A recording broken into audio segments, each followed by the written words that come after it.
Don't forget to follow us on social media for beautiful food and inspiration.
Everybody, welcome to Downballot. We do the show live every Tuesday, 7:30 p.m. Pacific, right here on Twitch at twitch.tv/Echoplex Media. You can support this project. Just go to echoplexmedia.com, click the support tab, find your favorite thing to do. And if you don't like any of those, just tell a friend.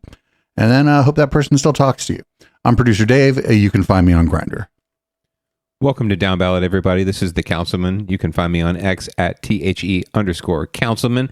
And you can also find me up in public comment anytime. Not necessarily the show that producer Dave runs after this wonderful show, Downballot, but the literal public comment up at city councils and boards of supervisors and any place I can get 2 minutes just to pontificate and go up on a soapbox, because you know how much I love to opinionate. That is true. Tonight on public comment, we actually found a state house meeting up in New Hampshire about fucking chemtrails. My goodness, I saw that in the Discord chat. I was very pleased with the chat for finding that. So thank you very much. Yeah, very very good minions. Keep them coming. I can't wait to see that. It's streaming, right? I can watch that anytime, right? Yeah. I mean, maybe. I don't know. Maybe. Who knows? We'll see. You're a member. You're a member. So even if the VOD gets killed, you can still download it and watch it. Oh, there you go. That's right. And absolutely, I am a member. I'm a dues paying member on a monthly basis. So please contribute some $bucks to this cause and make it so that producer Dave, doesn't have to sell his kidney to make sure that Echoplex Media can be around in a few years. It's a good thing we're not to the point where I might have to sell my liver, because that's probably not worth too much to anybody. Yeah, well, I mean, you only have one of those. I figure you have two kidneys, so you can spare one, but you can't really spare it. I guess you can. The liver is that one organ where, like, you can cut a piece of it off, I guess, and give it to someone, and it grows like on its own. And you don't have to give them the whole organ. Kind of interesting. Maybe they can give it. You can give them the non-necrotic, non-alcohol laden portion of your liver, or whatever. If there's like a section where it's just like fats and good stuff, right? Anyway, all right, let's hit the news. What do we got for leading off? Let's do it. Well, leading off, big news this week, the announcement that San Jose Police Chief Mata will be retiring, quote unquote. He's retiring from the police force. He's got another job lined up. But we're going to learn more about that. He came on the force during, I think, either just before or just after, just after the George Floyd protests. So he's been responsible for some of the whatever cleanups happened since then. Not much. But anyway, he's moving on. It might be too much for him. Find out more. This hit. The Bay Area's largest city is in search for a new police chief. San Jose's top cop announced today he's retiring from SJPD and taking over as chief of investigations for the Santa Clara County DA's office. NBC Bay Area's Damian Trujillo first broke the news on Instagram. He's at City Hall now with the next steps. The announcement came as a big surprise to many in the community, but it was perhaps the worst kept secret here at City Hall and within the police department. In a statement, Police Chief Tony Mata said the decision was not easy. There's a moment during the San Jose Black Lives Matter march that the president of the local NAACP says he remembers most. San Jose Police Chief Tony Mata marching with his high school daughter, despite the risk both faced of being criticized by members of the department or friends at school. All the stuff she's going through. But for her to want to come out and march and dad say, I'm marching with you, despite what other officers thought and said of him. That's why I have some of the utmost respect and care for Chief Mata. I love him as a brother. Today, after 28 years on the force, Mata announced his retirement at the end of March. The final 3 years were as police chief. And has, I think, done a very good job of building trust with our community. You go out into the neighborhoods and you will see Chief Mata out there interacting with our very diverse community across San Jose. Mata will get his full retirement with the city of San Jose.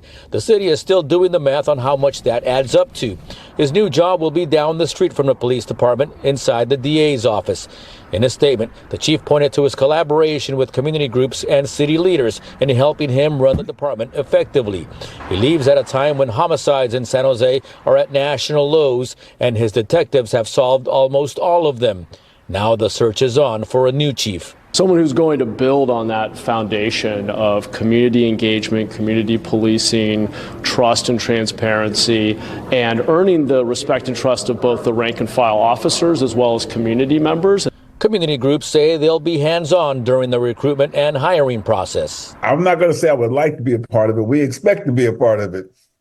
We and several other community groups that I'm in partnership with throughout this community on both sides of the table, I guess you would say.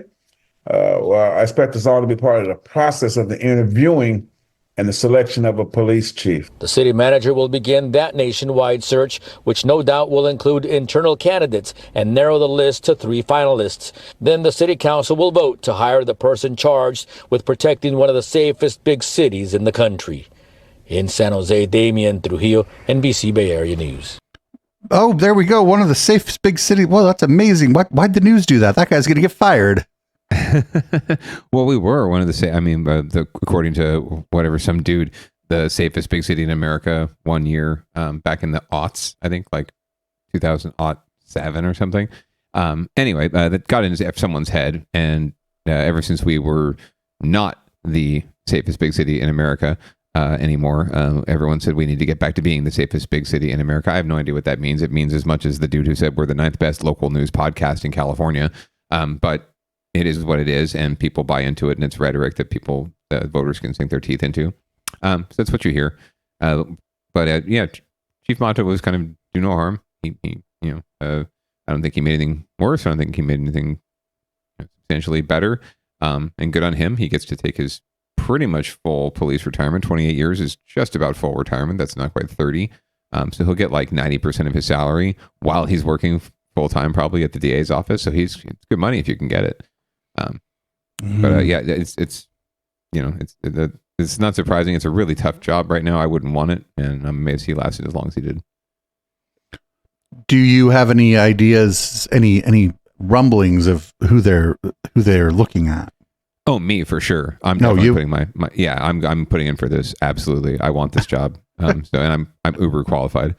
Sadly, I do not have my finger to the pulse anymore. In fact, as Damien said, if it was the worst kept secret, I hadn't heard that this was happening. I even saw the chief at a holiday party recently. So did not know that this was coming down the pike, but not terribly surprising either. And I don't know anything about replacements. I know you have to, if whether it's internal or external, it's going to have to be someone with a lot of experience on a force, right? It's not going to be some rando. It's not going to be a citizen, John Q, layperson, Jane Q. So you can expect it'll be someone of a high rank from either within the department or without. I could easily see it happening coming from within. That's where Chief Mata came from, where Chief Garcia came from. You don't see a lot of, not just with police, but with any department in San Jose right now. They're not exactly seen as a very, high quality employer, right? A desirable employer, attractive employer. So it's really difficult for them to recruit outside of their own ranks. So most of the directors and other positions that get filled in San Jose get filled internally.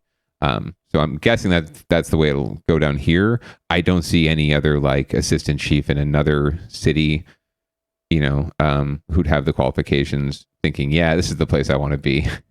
San Jose, where they're facing like, this reform movement, 400 odd reforms that they've accepted to do, right? And community distrust and whatnot. And also just lack of support from City Hall a lot of the times, right? City Hall coming after your pension, City Hall coming after this and that, and not letting you quote unquote do your job.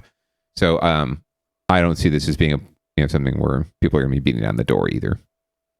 But again, we'll see. They'll have to come up with someone. They could throw a little shade and hire the guy that they got fired in Oakland. Yeah, right. Oh, that'd be beautiful. Maybe he'll put in for it. Who knows? Why not? I think that Reverend Moore would be happy with that. I think that a lot of people would be happy with that. And I think that Sheng Tao would be really happy with that because it'd get it off her shoulders. No, it's not her problem anymore. Right. But we'll find out more about that later. Anyway, so we'll certainly follow up on this on Down Ballot because there will be follow up. This is a big enough story that there's going to be more stories about it. So we will certainly bring those to you and let you know how the process plays out. And if there's an opportunity, if you're in the area, if you're local to our area, you might be able to attend like a community meeting or even hop on Zoom and attend a community meeting and opine about what you'd like to see in the next police chief. Or I don't know, if you're qualified, fucking put your hat in there, put your tinfoil hat in there if you're out there and you're qualified. Heck yeah. I mean, if you're a captain of some sort or a higher rank, or if you really think you got the res, put it in there. Let's do this. You're a mall cop. Yeah, right. So we're going to move on to winners and losers, where there are no winners, and on the rare occasion there is somebody who won. It just wasn't who you were rooting for. Up first, we got Google announcing layoffs. Boy, it was a little bit weird considering some of the stuff Google was saying a couple of years ago. Yeah, it's losers all around on this story. And Google has announced another round of layoffs with more than 700 people being let go. And despite these cuts, tech analysts say other companies are still looking to hire people with tech skills. KTVU's South Bay reporter LaMonica Peters live tonight at Google headquarters with more on the layoffs. LaMonica. Mike, most of the job cuts came from departments here in Mountain View and Sunnyvale, and tech industry insiders say despite those cuts, other companies still want and need tech workers with those skills. the roles that we're still seeing growth in regards to software developers, QA testers, QA engineers, we're still seeing those exact roles from those that were let go. Beginning in March, over 700 jobs are being eliminated by Google, making this the 5th round of job cuts since last September. Employees working on Google Assistant, Fitbit, fitness trackers, hardware for Pixel, and Next thermostats are being let go. Tech recruiter Celeste Shute says artificial intelligence may play a role in how Google is restructuring, but skilled tech workers are still in high demand. It's not replacing or not specifically saying we don't have AI here, but very much those candidates' skills that they were utilizing there are still very much needed in other industries and other companies. Core engineers and jobs in augmented reality are also being eliminated at Google, which announced last year that it planned to cut 12,000 jobs from its workforce. Right, we're seeing the growth of AI a lot more than we had expected, I think, many of us. And especially consumer adoption and business adoption has been so fast that it has forced a lot of companies, including the tech world, to rethink the way they do things. Tech analysts say Google is competing with other major tech firms to be a leader in artificial intelligence. And Scher says that goal is key to who they fire and hire in the future. Now we need people who are really good at training and programming and really designing how people will use artificial intelligence. Now, Scher also says that no one really knows when the job cuts in the tech industry will slow down or end, but he says AI skills will continue to be in high demand in multiple industries. Mike? The evolving world of AI. All right, LaMonica, thank you. I don't think this has anything to do with AI. I think it's just that's a good excuse for them to use. They're like, oh, we're trying to innovate in machine learning and AI, so we're going to cut these other jobs. Right. They didn't mention they're also cutting childcare jobs, which were useful in as much as people were coming to work, right? So return to work is also a factor here. They're finding they can probably do more as more people stayed home. Maybe they found they could do more with less too. So they're realizing other ways that they can trim back their expenses, because at the end of the day, it's all about filling the investors' pockets, right? I do want to say that I really hope that LaMonica Peters does not turn out to be an AI deepfake. She looks so good every time, right? Like, it's just uncanny. So I just don't know, man. I don't know, but we'll find out one day. I haven't met her in person. I have received texts from her, but that doesn't mean anything. I could be getting catfished. Anyway, yeah, poor Google. God, I'm really crying. They've got to make their bottom line for those investors who already have billions of dollars. Yeah, we'll see. I mean, like I said, I don't think it has that much to do with AI, but the news always talking about it is they're like, oh, well, why are you letting everybody go? They're like, AI, and the news is like, oh yeah, AI.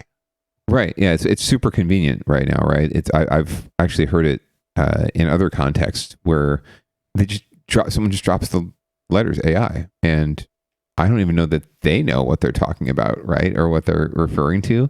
Or if they realize they just need to drop that catchphrase right now and the money comes flowing. This was in like a grant proposal, right? We're going to use AI to do this. It's like, but you didn't exactly say like what AI, what are you using? How are you using it? Maybe they feel they don't have to. But yeah, you're right. The news jumps on it like, oh, AI, because they don't know what it is. They don't understand it either. For a while they were talking, it was blockchain. That didn't turn out so good. Right. It's the next big thing. And then especially the local news has no idea what's going on with the next big thing, typically with tech. So you can walk all over them more than likely. All right, we're going to move on to Menlo Park. It looks like it's cows versus tech bros. Let's see what's going on here. Not just the excess carbon dioxide that's overheating the planet. A second gas that's actually more potent than CO2, called methane, is a major culprit. In tonight's Project Earth, Sarah Donchie looks at a Bay Area startup with a clever strategy to pull methane out of the air and in the process, turn it into rich fertilizer.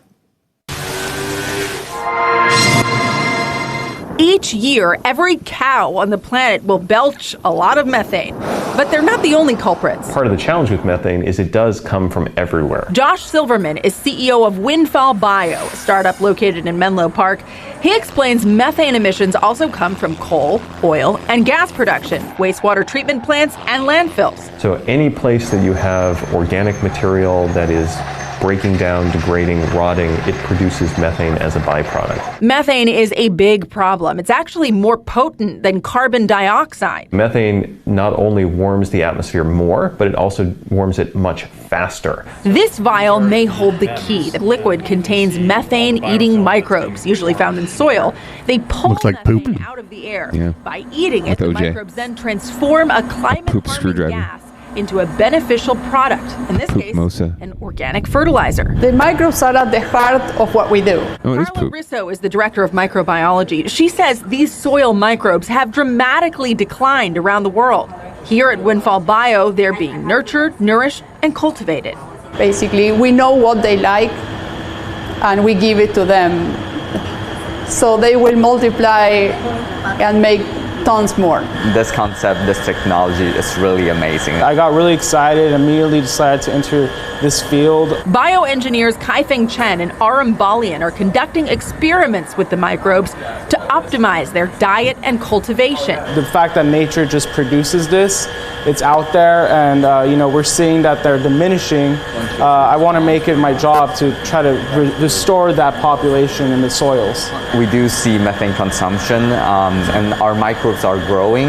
The other side of this product is they also enhance their biomass. In the future, we could apply that on the field as fertilizer. The idea is to provide the microbes where the methane is created, on farms, cattle ranches, landfills, water treatment plants, and the fossil fuel industry. The microbes will be freeze-dried and then resuscitated with liquid nutrients before being applied to the land. Then they should come back alive, and then that's how they can do their jobs. Judy Sue is director of biology. The application can reduce the methane, how it can help our planet, our soil health, our environment. Methane is a very big deal. Former U.S. Secretary of Energy and Stanford professor Dr. Stephen Chu is now advising the scientists at Windfall Bio.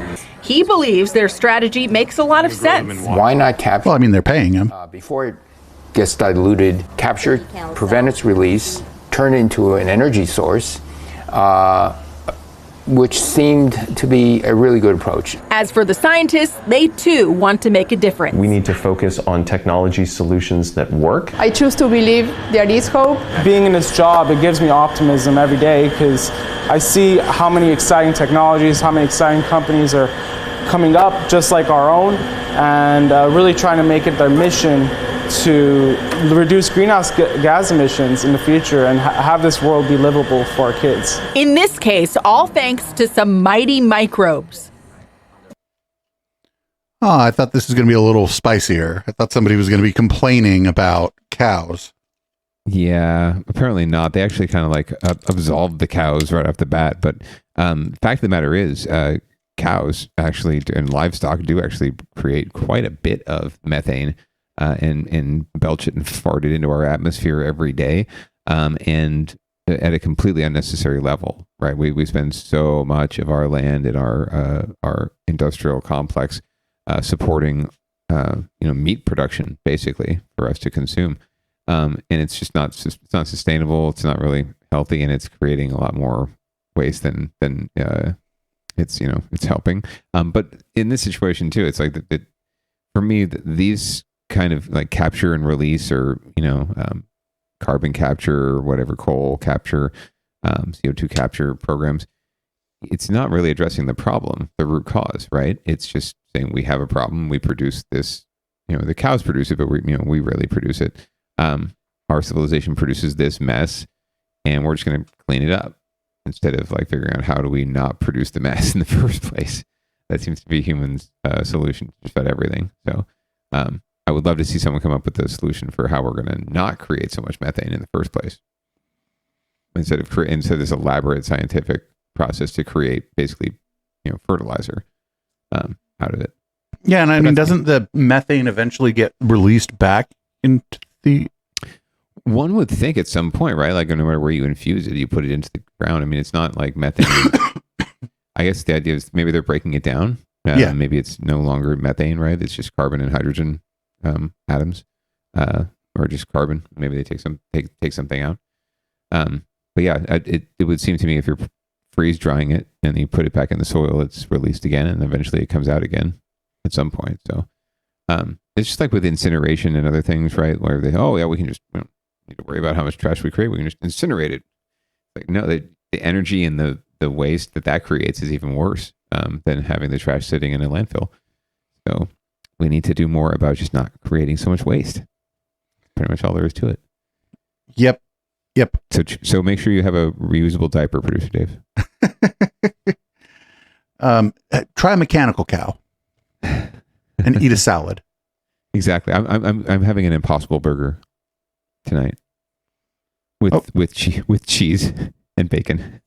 So what we got next is Mayor Ed 209 is going to offering to pay someone's blight fine. Well, let's see what's going on here. You got to see this one. Questions tonight about the push to crack down on blight in San Jose, which includes citations from the city to help clean it up. Tonight, a San Jose family says they treated unfairly when they were hit with a $250 fine. NBC Barry's Robert Honda has more from San Jose. Well, there is definitely a blight problem to clean up in San Jose, and the couple who live at this house agree, but say they aren't part of that problem. Targeting blight is just one part of an overall city cleanup effort started by Mayor Matt Mahan as part of his Beautify SJ campaign. And blight was a pet peeve leading to the FAST program, the focus area service team targeting 6 neighborhoods with a high rate of complaints. Among the biggest issues, junk and debris in yards, inoperable vehicles, graffiti, parking on unpaved surfaces, and overgrown vegetation. During Christmas week, code enforcement inspectors cited a couple at this home in North San Jose for having a dresser and an exercise bicycle on the porch. Katie Wyatt and Fitzroy Leslie were stunned and angry. Leslie says the dresser and exercise bike were only put outside temporarily while their daughter was visiting, and were stunned to find they'd been fined $250 without even a warning. No one ever heard of it. We didn't get a notice in the mail. Normally, if something like that, you'd get a notice in the mail saying, something is on your front porch, you need to move it, or we're going to cite you. We haven't got anything of that. The couple who own and operate Spicy Roy's restaurant in San Jose say they are not only trying to keep their local business running, but are also dealing with hardships, including a death in the family. We spend all our money on that. We hardly can even find money to cover our mortgage. And then the city doesn't know our struggle or the situation, and they send us a letter in the mail. That's a citation for a piece of furniture on our front porch. We told Mayor they look kind of good, actually. And he had a solution. I'm going to offer to pay this family's fine out of my own pocket, and then I'm going to work with city staff to redirect this program so that we can get it focused on the forms of blight that are most negatively impacting our community, particularly in our downtown and commercial districts. We told the family about the mayor's decision, and they were grateful for paying the fine and his promise to revamp the program. In San Jose, Robert Honda, NBC Bay Area News. So my question is, how good is their restaurant? I bet their restaurant hella good. Spicy Roy's, man. I'm guessing fantastic. I haven't been there. I need to check this place out. I didn't watch the full story, so I didn't realize that there's some food involved. I'm always down. Let's hit it up. But yeah, there's a follow-up story too that came out just I think last night or this morning with Mayor Mahan actually visiting the house and doing a little glad handing with the residents, the citizens, the voters, with the Black Lives Matter flag. So very nice. I thought nice that for him. I mean the exercise bikes looked a little whack out there, but I thought the shelves like on the porch looked like they were supposed to be there. That didn't seem much wrong there. I mean, you see that just about every day, anywhere, any city. And they're freaking front porch. Frankly, there's really no code about what you can and can't keep on your front porch. So I don't know what municipal code they use to cite them for this, but That's kind of ridiculous. It's your front porch. Like, I can understand, like, okay, you got exercise bikes on your front lawn, right, or on the sidewalk, okay. But it's your front porch. Put whatever you freaking want on your front porch. Maybe I want to have my exercise bike on my front porch so I can, like, watch the neighborhood while I'm exercising, right? Like, I can... Yeah, absolutely. Like, I feel what it's like to, like, ride my bike through my neighborhood, only I don't have to go anywhere. I can stay comfortably on my porch and have a cocktail while I'm riding, Who knows what's going on in the hearts of people, but it's not like it's causing anyone trouble for someone to have an exercise bike on their own front porch. I never even thought of that. That'd be like, if you're... Wouldn't it be fun? Like, what if Bike Party would be super stoked to see you, like, riding a stationary bike as they go by? You're like, what's up, Bike Party? Like that. Yeah, of course. That'd be fabulous. And you had, like I said, the cocktail, right? Right. You're not supposed to ride with a cocktail, like, on the road. Yeah, exactly. So do that on your front porch. It's safe. You're safe riding, right? I think this is a great idea, Producer Dave. I think we need to pioneer this. I have a porch. Actually, I have better than a porch. I have a little front yard with, like, no lawn, just, like, dirt. We could pull a couple exercise bikes up there, and Bike Party goes by here occasionally. Have a spin class out there. Totally. I mean, if you really want to have a Bike Party stop, we could do one here, I suppose. But we have a big enough driveway. You're like, I've got a couple beers. I can give a couple people a beer. Fuck. Yeah, for sure. I mean, I'll tell the neighbors. They'll be down. They seem cool. So now we got this last story in Winners and Losers. Apparently, a TikTok food critic is afraid of the Bay Area. Let's see what's going on here. 2 punch of bad news when it comes to our national image. A TikTok star and the president of JP Chase both offering up some grim reviews of the Bay Area. Today, the mayors of San Francisco and Oakland are responding. Here's NBC's Sergio Quintana. In a parting message that included video of the Oakland Bay Bridge, MMA fighter turned food reviewer Keith Lee listed a few reasons why he decided to end his Bay Area food tour early. I truly don't believe the Bay is a place for tourists right now. And that's what I was, a tourist. The people in the Bay are just focused on surviving. That's the business owners, the locals. The amount of tents and living structures and burnt up cars that we saw people living in was shocking to say the least. It's a message blasted out to an estimated 15 million followers. Meanwhile, high-profile CEO Jamie Dimon also offered up some harsh words after visiting San Francisco for the JP Morgan Healthcare Conference this week. San Francisco is in far worse shape than New York. What is it that makes it an attractive city? It's parks, it's art, but it's definitely safety. It's jobs, it's job creation, it's the ability to have affordable housing. It's all those things. So it's not any one thing, but any city who doesn't do a good job, it will lose its population. During the opening of a new Chinese cultural center in Chinatown today, San Francisco Mayor London Breed responded to both critics. She says she agrees with some of Dimon's comments that the city has been too dependent on just the tech industry over the last couple decades. She says she's been pushing to change that and pushing for law enforcement improvements like the soon-to-be installed network of 400 license plate reading cameras in the city.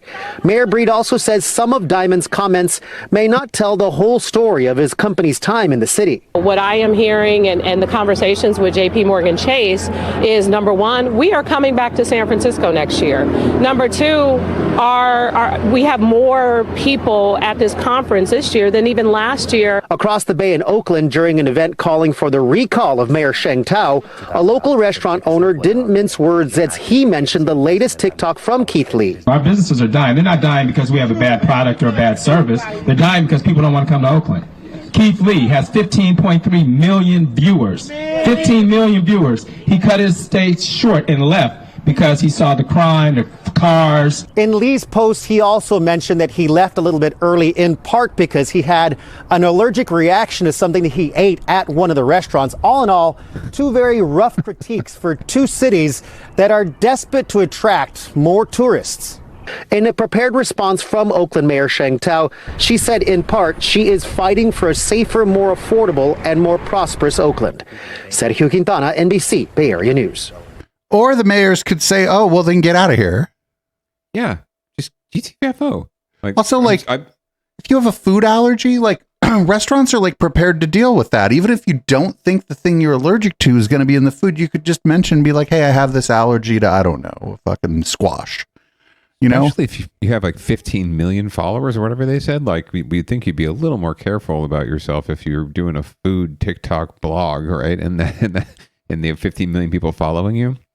you might want to stay in good health. You might not want to eat something that doesn't agree with you and end up having to cut short a trip to the Bay Area, which has some bomb ass food. Okay, I don't know where you're going or what you want. You're going to find it here, and it's going to be bomb. I guarantee it. I saw him eating French fries. That people don't go, you know what? I'm going to the Bay Area to eat the fucking French fries. French fries. Now, granted, there are some places in the Bay that make some fabulous fries, right? But it's really, yeah, you're right. No one goes anywhere just for the fries, right? Maybe McDonald's.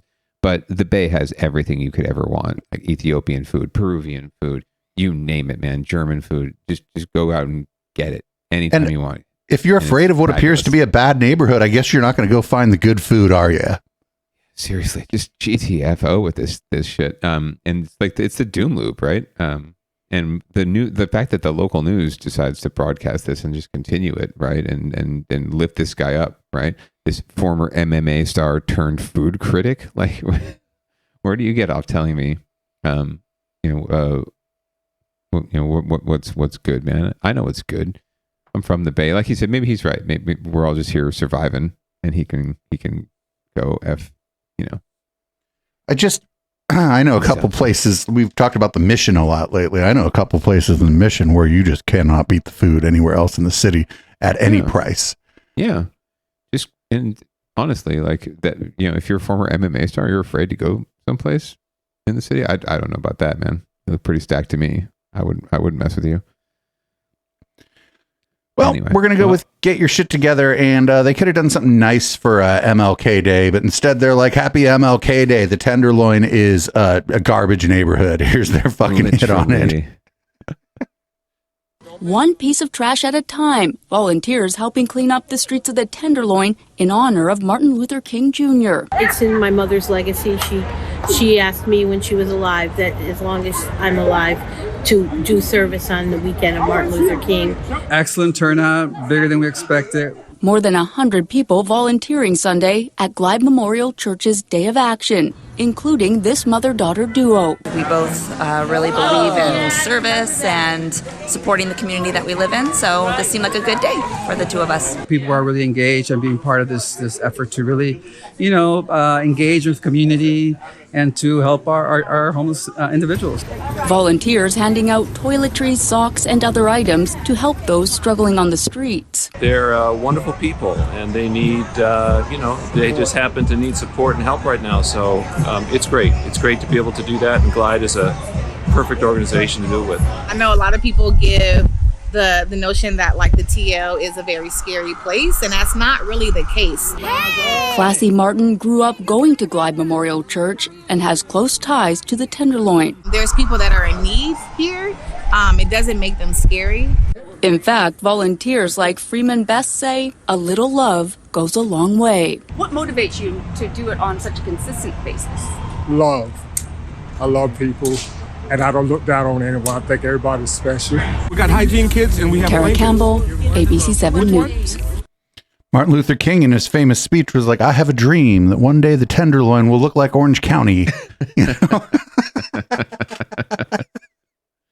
One piece of trash at a time. Get the fuck out of here. Yeah, good on people for volunteering. Yeah. I don't mean to shit. I don't mean, yeah. But yeah. But yeah, you're absolutely right. It's like, there's productive things you can do as a volunteer that don't involve just walking around picking up litter in the Tenderloin. You can like help someone who's sitting there on the street, right? Or you can go to an organization that helps them and do something there, right? But yeah, picking up trash is just, again, it's like cleaning. It's cleaning up the deck chairs on the Titanic or whatever, right? It's like you're not really exploring. You're not really getting to the root of the problem here. So yeah, but please get out and serve your community. But maybe if you want some ideas and suggestions, hit us up. Get up in our chat. Get up in the Discord, and we'll give you some ideas. Although we'll start a new channel. It would have been nice to see Jamie Dimon and that food critic out there participating in this event, if I'm going to be completely honest. I kind of want to see them both, right? I want to see Jamie Dimon go out and do a TikTok with this guy, right? And and by the way, Jamie Dimon appearing on Fox News, like, just exactly where he should be appearing. And why should we give a shit? Well, why should I care? What you say, Jamie Dimon? I don't know. But he seems to think, and Fox News seems to think that we care what he says. I don't care what Fox News has to say, though. Yeah, that was Maria Bartiromo too. Right, yeah, I forgot her name. I was trying to like manifest. I know the names of, instead of knowing fun or interesting things now, I know the names of every ghoul in the media. What is the capital of Vermont? All right, we're going to move on to Downballot and Recall Watch, which is, this is clearly a politics show, but this stuff is about local politics, local politicians, and maybe government meetings, and I guess recalls. Montpelier is the we got Mayor Ed 209 here. Did an NBC Bay Area News interview. It's a little longer form clip, so but he's got the red nose here. It looks kind of cute, like a clown.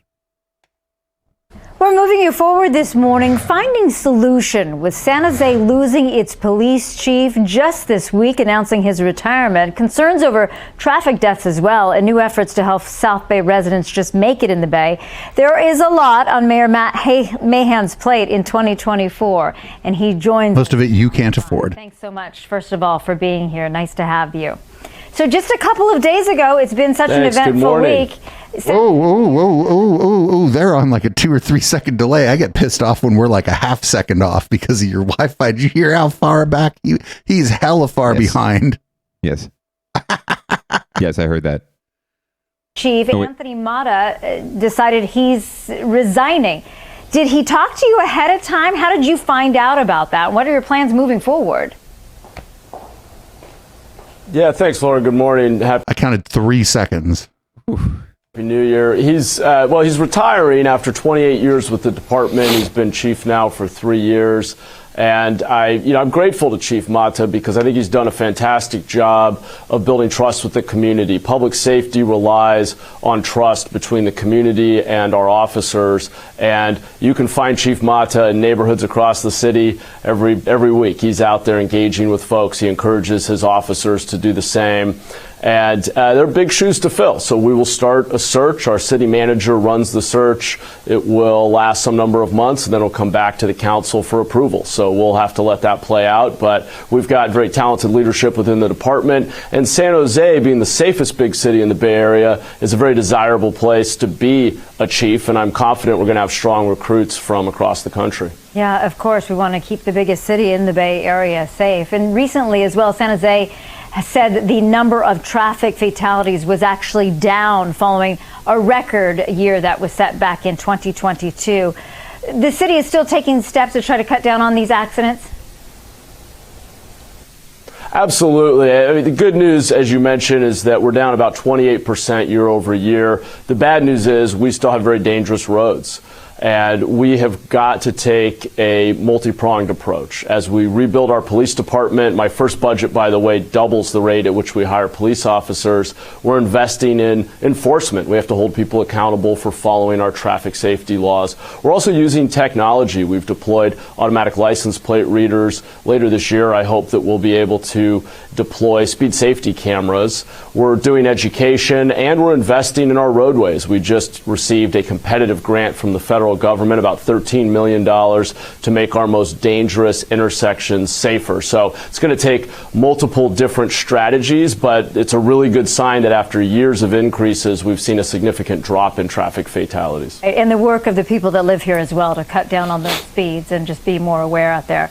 So I know addressing the unhoused in the city, this was a huge platform for you when you were running as well.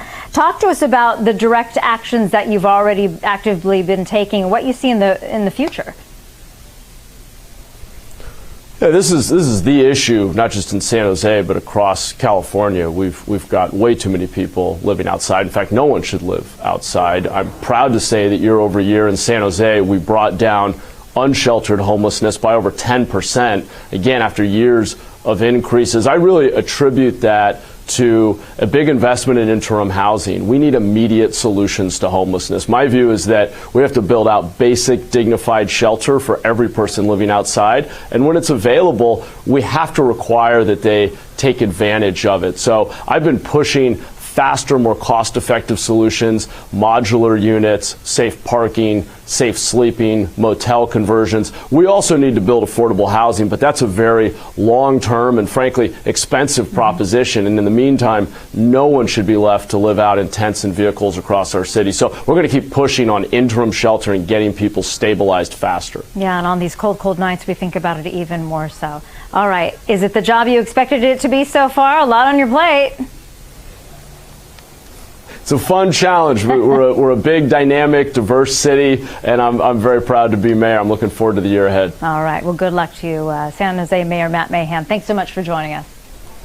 Blah, blah, blah, blah. Sounds like he's a cold. Like, he always sounds like he's kind of very nasally. But maybe that's just me. Yeah, it is what it is. Just it's lighthearted softball interview with a 3-second delay on the early morning show, on the local early morning show.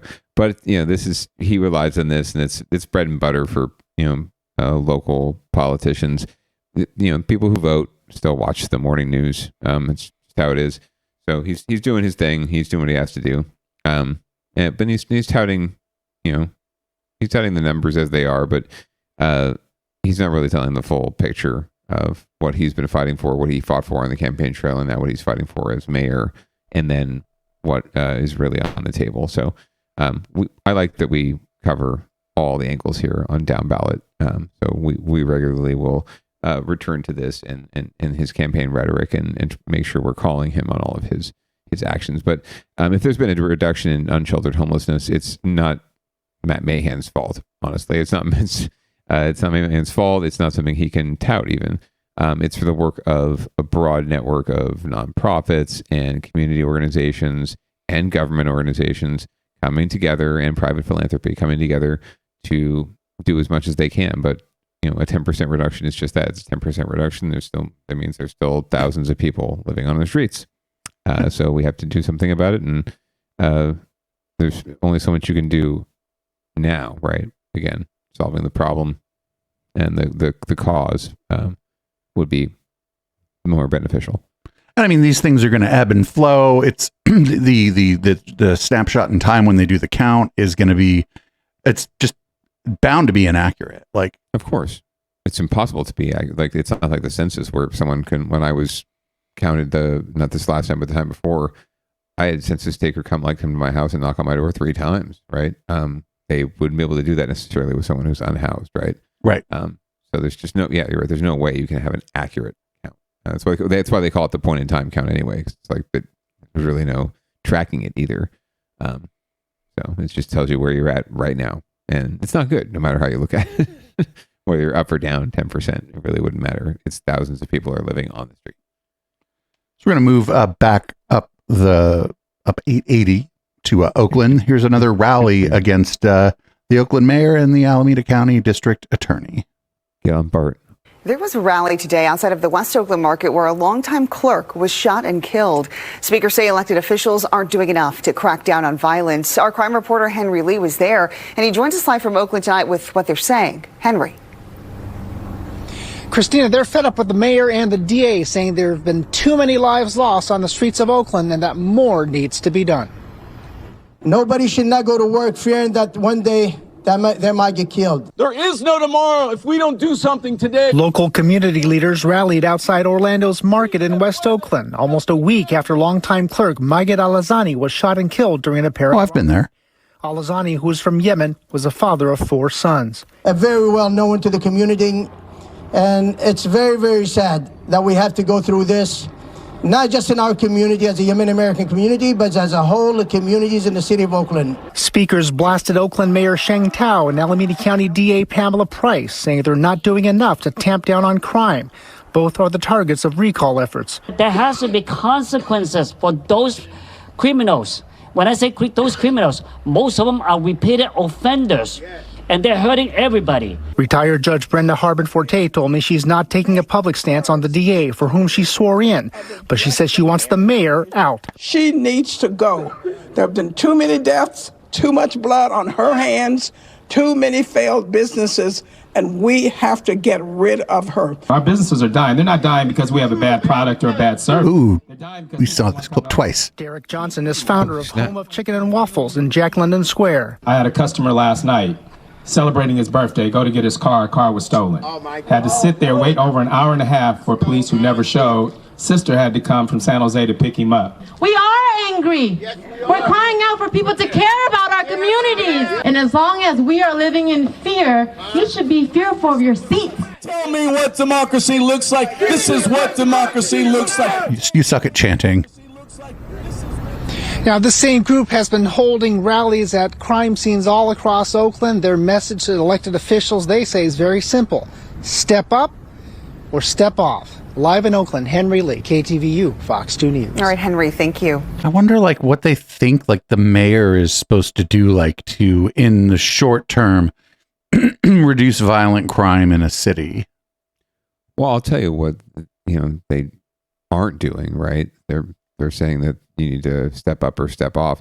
None of these people are actually putting their hat into the ring to be the person, to be the mayor, to be the DA. None of these people are actually stepping up to say, I want the job. I'm going to do it. I could do it better than that person. Because you know what that's called? Elections. That's what we have. That's what democracy fucking looks like, you goddamn tool. You manipulator, you freaking charlatan. That's what democracy looks like. Elections, like we're going to have this year, right? So in a couple more years, there will be another election for DA, and there will be another election for mayor, and you can find someone to run against these fools. And yeah, if they're so freaking awful, if they're having such a bad time, if they're doing such a horrible job, it shouldn't be that hard to oust them with an actual candidate, with an actual campaign, instead of a recall. It's the most base, dumbass, wasteful thing to do, right? Just bide your time and win an election. Don't disrupt the apple cart because you just don't agree with them, right? There's nothing that they've done to necessitate or to justify a recall. Recalls are meant for when you do elect a charlatan like a Donald Trump, and they are ripping off the public coffers, right? They're found to be ripping off the public coffers, or they're found to be doing some ungodly shit, right? Breaking the law, right? Breaking the social construct. That's not what's happening here. They're not happy with the way things are, and they're blaming the people in charge, right? And like you said, they have no idea. They have no idea what the mayor can or can't control. They have no idea what the DA can or can't control. Most of them, the rank and file folks in this effort, the folks that are organizing them, however, know exactly what the mayor and the DA can and can't control, and they don't give a shit. This is all political gamesmanship. This is all just building political capital. It's not about either of these individuals or really the folks in the community who've lost loved ones, right? Who are upset and concerned, right? Or have lost something. It's not about them, right? It's about political gamesmanship, and that's what really is disgusting. We're going to spend all this money and time, and I'll bet you they're both going to save their jobs. And what's it going to get anyone, right? A book deal? It's sad. It's just sad. Yeah, we'll see. I think people are getting fatigued on recalls, but we said that, and then when we were saying that, Chesa Boudin got recalled and replaced. Yeah. So we'll see. Yeah, I just don't know, right? I don't know anymore. And a lot of it comes down to turnout, and so it'll all depend on when these things are on the ballot, when these recalls are on the ballot. And if it's November, then probably a little more likelihood that they retain their jobs. But if it's some sort of special election, it's dicey. It's hard to get people to vote in special elections. People like us just have common sense and want good people to do their jobs. Anyway. All right. Well, up next, we got Oakland's former mayor, Libby Schaaf, appears to be running for California State Treasurer in 2026. Let's see what the news has to say about this. Okay, she wants back in the game. Former Oakland Mayor Libby Schaaf has her eyes on another political office. Schaaf was Oakland's mayor for 8 years, and she's now planning to run for state treasurer in 2026. If she's elected, she said she'll simplify how the state spends money to solve issues like homelessness, which has been a persistent issue. She's the first person to announce her plan to run for treasurer. So the local news has not much to say about it. Oh my goodness, I thought that would be a much longer clip.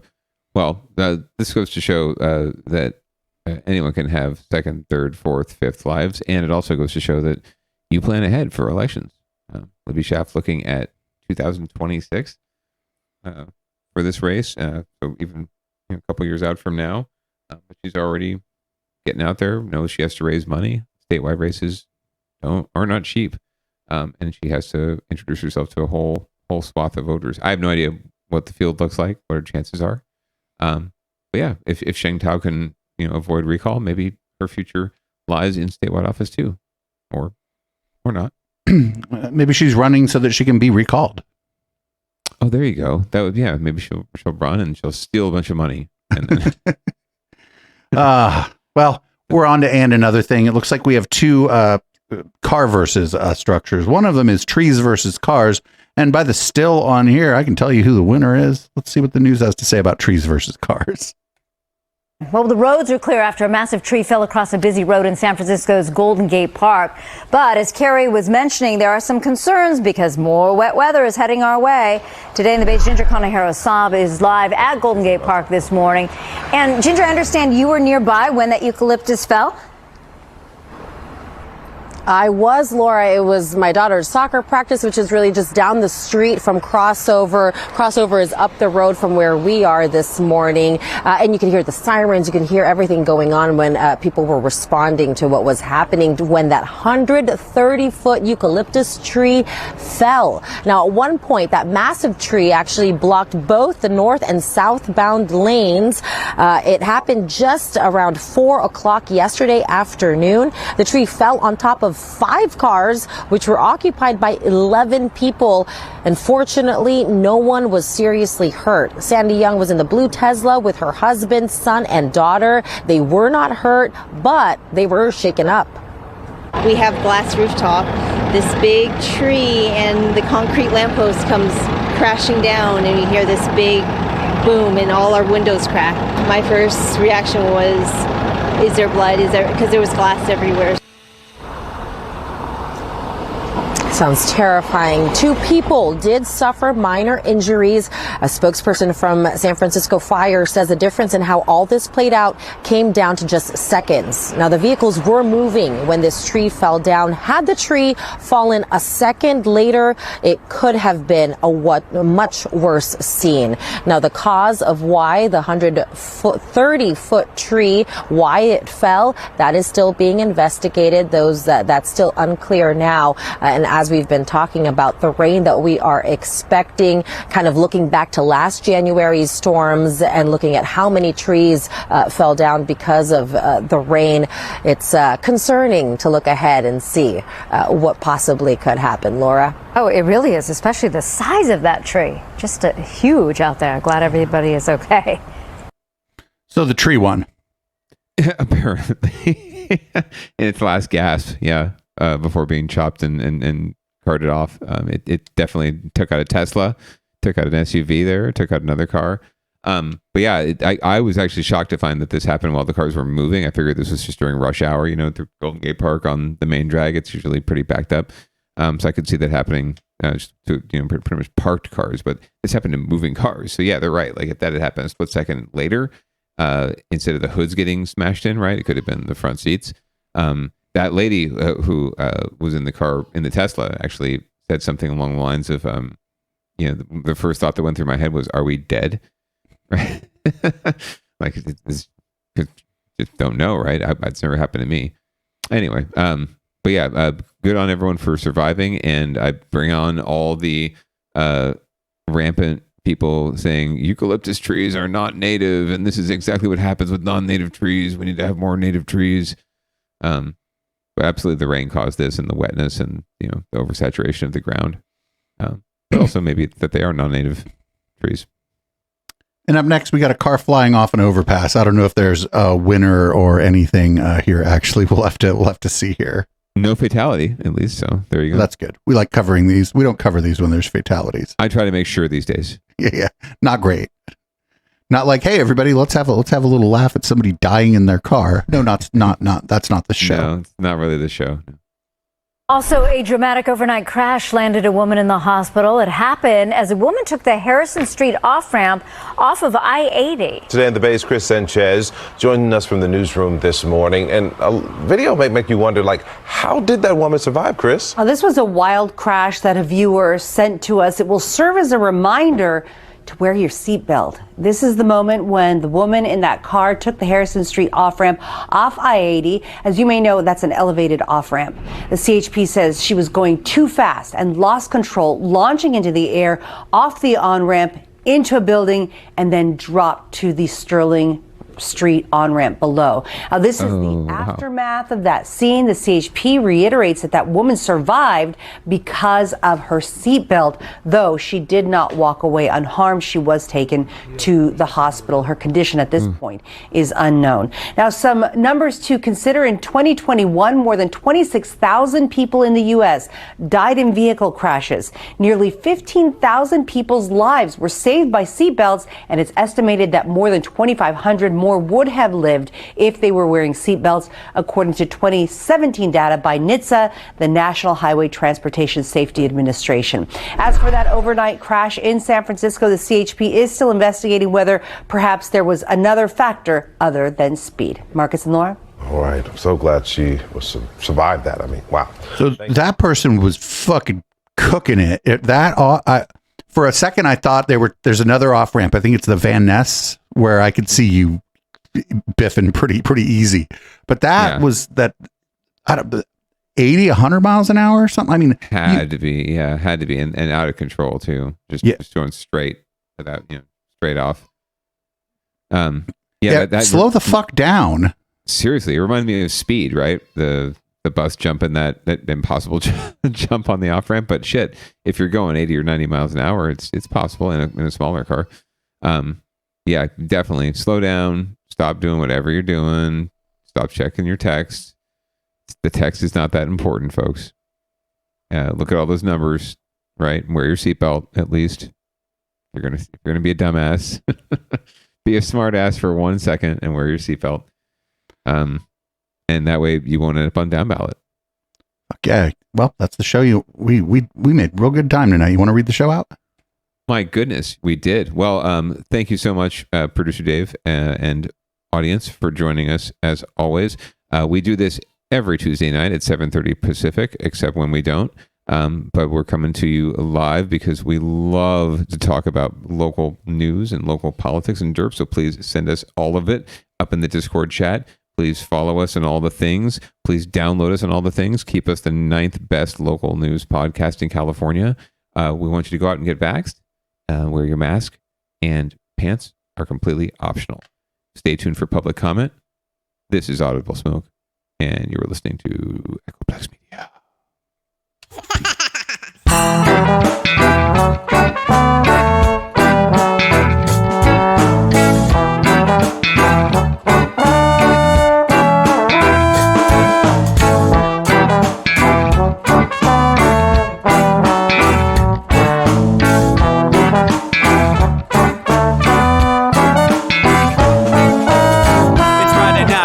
Time to get the party started. Pick up my phone just to check and see who's calling. Dress up real nice for the ladies at the bar, and I'm driving in my car just to get to where they are. Here at the local scene is where I plant my feet. It's where I smoke my cigarette and I hold my drink. I look at all my friends, they're all blazing greens. Here at the front of the stage, waiting for MTV. Where are those guys who's standing next to me with a pipe in his hand, ready to blaze for me? About 5 minutes later, we're all singing Queen. I get the fuck up on stage, man, like the scene, yeah. We do what we want, and what we want is to jam. So sit back and enjoy the band. We do what we want, and what we want is to jam. So sit back and enjoy the band. Enjoy that band. I turn and head back to the bar for a refill, man, because you know where we are. We're headed out to the car to smoke another one and another one. Now just when the magic starts kicking in, I hear relapse playing, you know it's time to head in. Alright everybody, now it's time to grab a new drink. Spark it if you got it and then pass it to me, yeah. We do what we want, And what we want is to jam, so sit back and enjoy the band. We do what we want to do. And what we want is to jam, so sit back and enjoy the band. Enjoy that band. Last up on the bill for the show tonight is Down and Dirty and 5, so we're headed outside. Let's spark up another joint now. Who's got my lighter? Stoner E, of course. Shouldn't you be inside? I'm all up in this bitch, being who I gotta be. I'm fucked up like the U.S. economy. The truth is that I don't think logically. Stoner E take you on a psychedelic odyssey. Now inside motherfuckers is rocking me, and outside shit we smoke a lot of broccoli.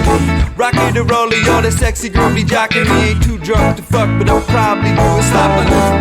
We do what we want to do. And what we want is to jam, so sit back and enjoy the band. Enjoy the band, enjoy the band. We do what we want to do. And what we want is to jam, so sit back and enjoy the band.